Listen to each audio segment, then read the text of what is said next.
Chapter 12. But before Mother activated the weapon, a loud knock sounded on the front door, barely audible amid my scream. Mother uttered under her breath what sounded like some kind of swear word I've never heard before as she slowly lowered the weapon. Oh, thank the great creator of Alondra Falzar was safe. For now, anyway. Mara, go to one of the windows and see who's at the door, please. I couldn't help but notice the quiver to Mother's voice. Gulak crud, this was bad. This was incredibly bad. Sure, Mother. I flared my eyes at Falzar, trying to hint at him to fly away again, especially since Mother was currently distracted, but he just shook his head and looked down at the table. Seriously, what was wrong with him? Was he so loyal to Mother, believed everything she said, that he was willing to die at her command? Did he just think that must be best for him if Mother thought so?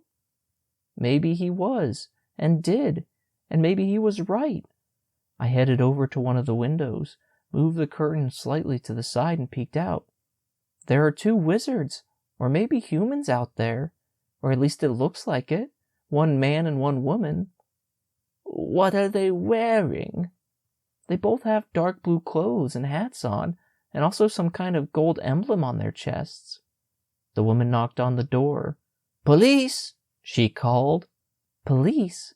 What in the illustrious history of the Balite elven race did that mean? Mother let out that strange curse word again. It's as bad as I thought it might be.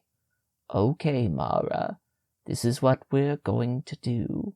On the count of 3, I want you to yank the door open as hard as you can and stand completely out of the way of the doorway.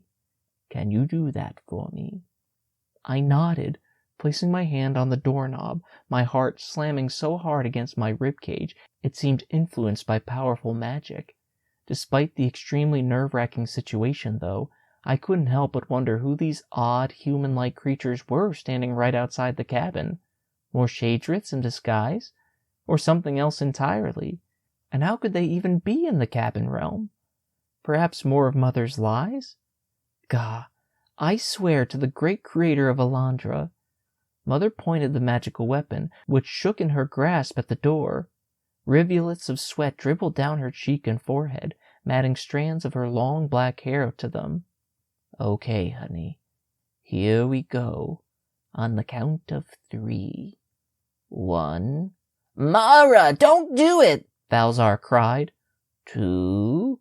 Mara! Falzar cried. I believe you now. I think you were right all along. Mother's been constantly lying to you, to us, all along. And something's off right now. Horribly, horribly off. I had to admit, I couldn't help but agree with him there. 3. Don't do it! Falzar cried again.